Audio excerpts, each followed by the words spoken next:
First of all, can you say your name for me? Rosaline Jackson. And can you spell that, Rosaline? Rosaline. Okay, I'll sit right here and talk to you. So, can I ask you how old you are? 78. 78. And how long have you been in Kiana? Ever since I was a baby, maybe a few days old. What was life like when you were growing up? It wasn't like this, but we have to use wood and, you know, pack water and stuff like that. Ever since I could remember. How about gathering and hunting and all that? Yeah, that's what we used to do. Like what? Fishing and bear picking. Follow my power to hunting. Has it changed? Yeah. How? We're living like white people now. Electric light, running water, everything changed. Good or bad? It's good, you know. Don't have to pack water and chop wood. The only thing, our groceries is so high,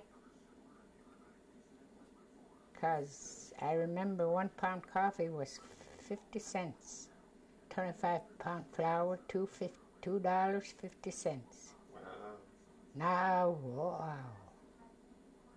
$10, $12? What's that? How much is a lot? It's a lot today for coffee? Yeah, coffee is 11, I guess, or 12. We didn't buy coffee for a long time from around here. Percy, do you want to be aware too? Do you want to be on camera too? No. Too old. Yeah. The flour, 25 pound, is 20-something dollars. Everything goes so high.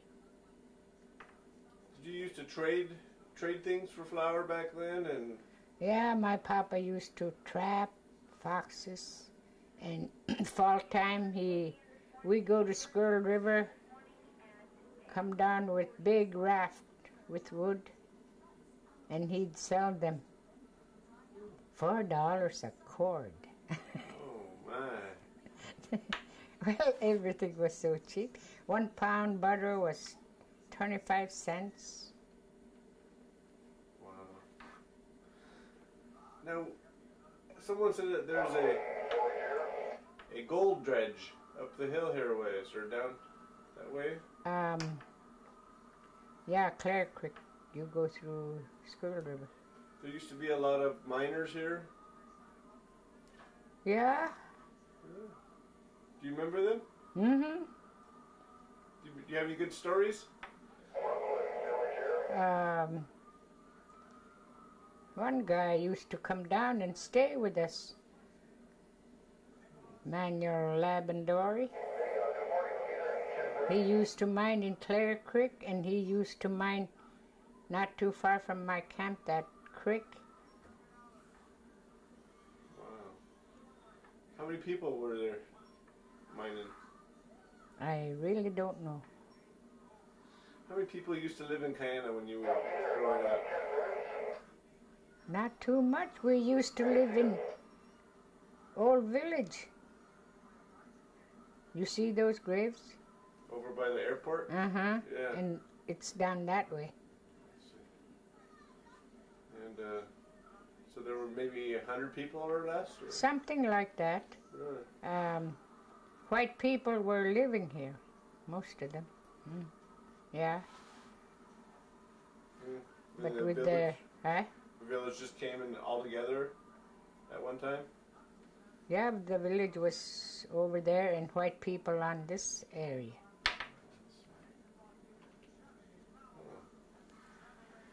What kind of things do you do nowadays? I heard you went to fish camp. Yeah, I always fish summertime, berry picking, hunting caribou from my camp. They cross through my camp. Good.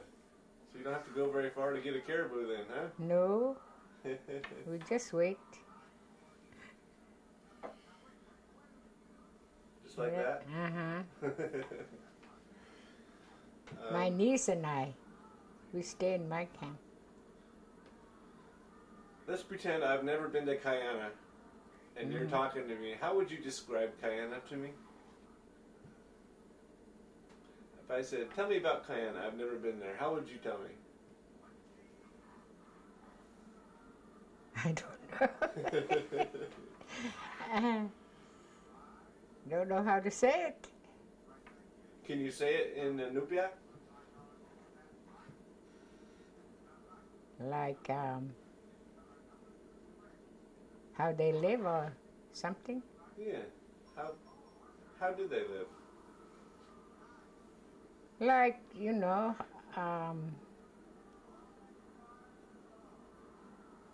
they live Eskimo way, fishing,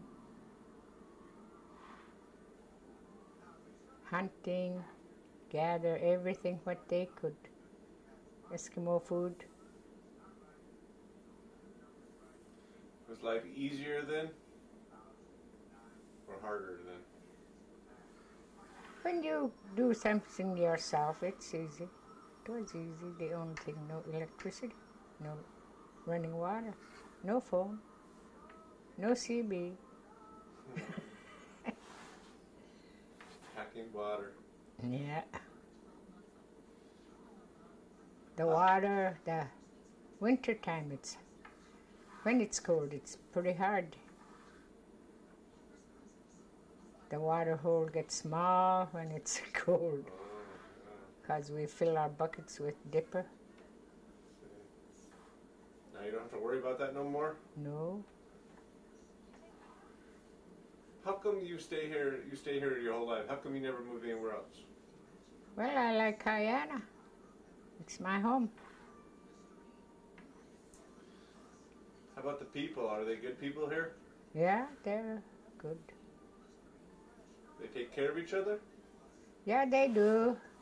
But right now it's mixed up, you know, from Narvik, from up that way, Kobuk, Shangnak.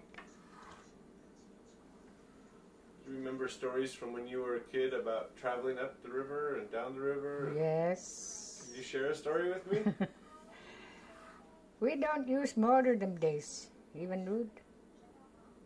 If we don't or if there's sandbar, we pull the boat, put the rope, and then we go to sandbar and pull the boat. Somebody would be in the back.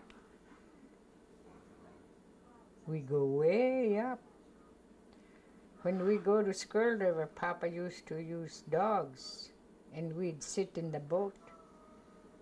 He'll tell them like Ha and G, and if there's no sandbar, he'd let them go across swimming, and we'd paddle across, and then go again to sandbar.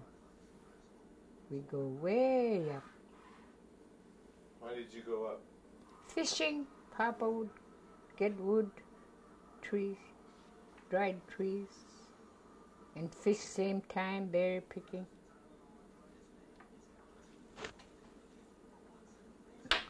Yesterday I saw a guy hop on a snow machine and go across the river. They start using those again lately. Snow machines aren't supposed to float. That's what they've been doing last summer too. Just going back and forth across the river on a snow machine, huh? Mm-hmm. What's up with that? I don't know. They just want to play, I guess. Has anybody ever never made it? Everybody always make it. Mm-hmm. They do. You know how to handle it. Yeah. So, let me stop. Is there anybody you want to say hi to out there? You know how we always put things on Heartbeat Alaska, people saying, I want to say hi to so-and-so. Is there anybody you want to say hi to? I have too many people to say hi.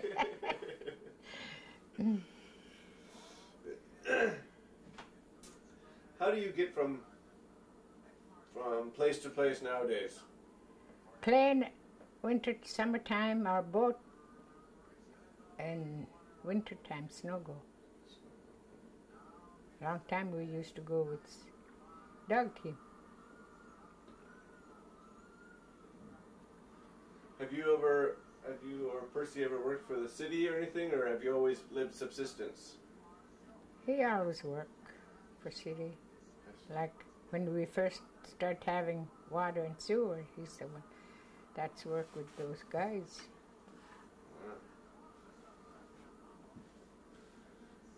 What's the best thing about living in Kiana?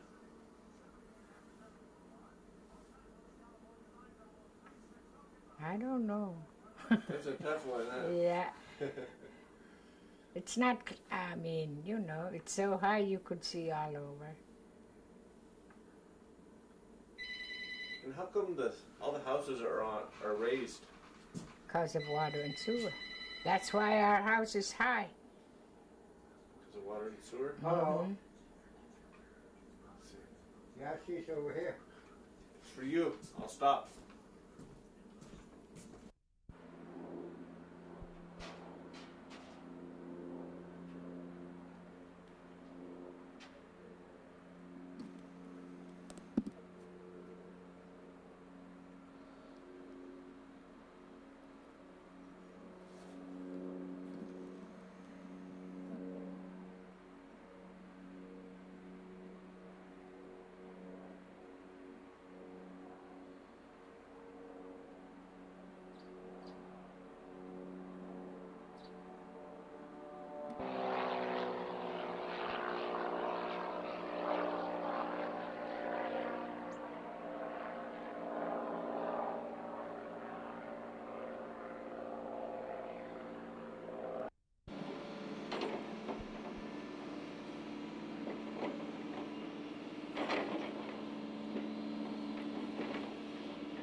so I got it on tape again. Can you say your name and spell it for me? Meritha Capelle, Meritha And what's your title here? I am the EPA assistant. EPA assistant. You gotta quit moving. You're fired. What do you do as an EPA assistant? Well, we take water samples and make sure there's not too many pollutants in the environment in this village. Okay. And you recently graduated from Mount Edgecumbe, right? Yeah, May 15th. May 15th. What are your plans now? Well, I'm planning on attending UAF this fall. I'm not sure what I'm majoring in. Probably something in the environmental field, and I'll probably be going to school there for 2 years and then transferring on through their exchange program. You grew up here all your life? Or? Practically, about most of my life. What's village life like? Well, it can get frustrating at times, but I'm very glad that I grew up here. I feel lucky, I guess. What? Just living amongst my peers and everyone else that just live in our native culture and tradition. Yeah, 1 second. This guy's moving too much. Oh, Okay. Can you scoot back an inch or two? There you go. Right there. Okay, if I can just hold the camera here, we good. Okay. So, in your 18 years, have you seen the village change at all? pretty much, yeah. Not drastically, a little.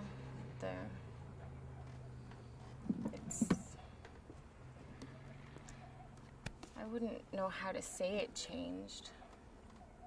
But I guess you notice things here and there. What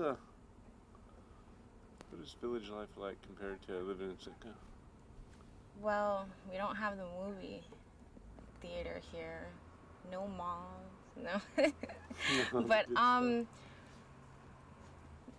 both city life and village life, when you compare and contrast, you can find maybe about the same amount of pros and cons for each, I guess. Over there you have more opportunities for education, or like, how can I say this? That was pretty clear. Yeah, okay. And around here, you know, you're introduced to your Inupiaq values and traditions and everything. For someone who's never been to Kiana, how would you describe your town, your village? Well, I know we have about 400 people here. It's very green in the summer, very cold in the winter. Let's see. I think it's a beautiful place, Kiana, one of the most beautiful places on earth. And just a lot of mosquitoes, gotta warn you about that. And how would you describe the Inupiaq people of Kiana? mostly calm and respectable, and let's see. They're just beautiful people. Sounds pretty good. What's the best part to you about living out here? Living out here, just being with my family and just the way we live, how our practicing the subsistence lifestyle and being so close to everyone. You know everyone in the village, and like no one here is a stranger to you, so it's pretty safe. Safe, that's cool. Yeah. Safe. Let your kids out. Yeah. Worry about them all day. Yep, your little kids, you can just make sure they don't go down to the beach and stuff by themselves. What's the worst part of living out here? Well, we certainly need some recreational facilities here for the youth and just the whole community. I think that's one of the main issues here is just a recreational facility for us to have and someone to organize maybe a youth council or something for. What kind of activities already exist right now for the kids during the state of summer? Well, the sandbar, we go to the sandbar a lot. When it's out, we just walk, go ride. Of course, we go to camp and fish, but that's not something we do as a community as a whole. They just finished our new basketball court with cement flooring and fencing just right by the school, but that's about it. We don't really have that much to do here. Is there anybody back in Sitka you want to say hi to? Yeah, I like to say hi to all of my teachers, the principal, Mr. Spackman, Miss Brookover, Miss Marino, Miss Alice, Miss Susan, Mr. Fielding, Mr. Mahoney, and hi, Marty Johnson. Cool. What am I missing? Your job duties or anything like that you are now doing now that you're graduated and working for the council here?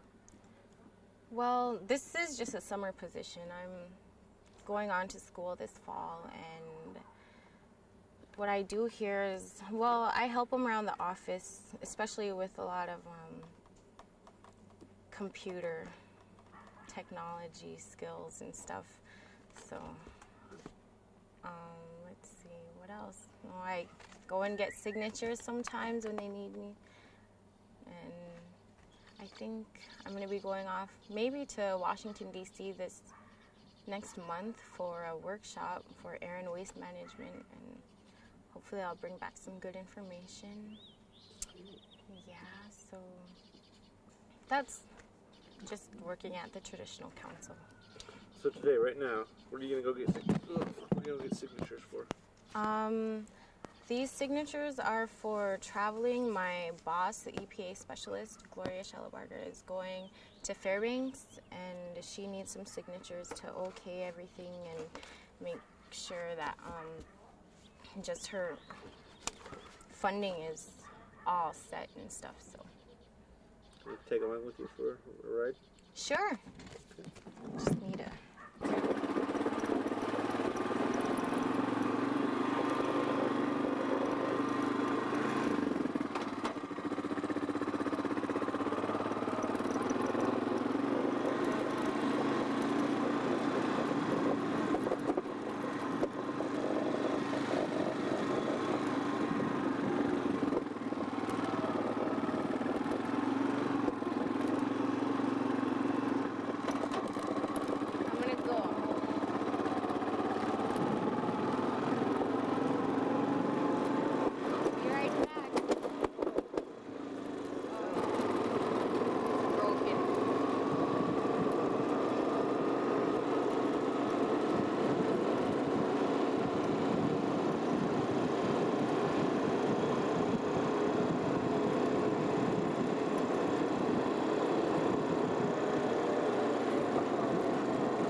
start now? Here she comes. Hop on, Meritha, and take off, and then wait for me.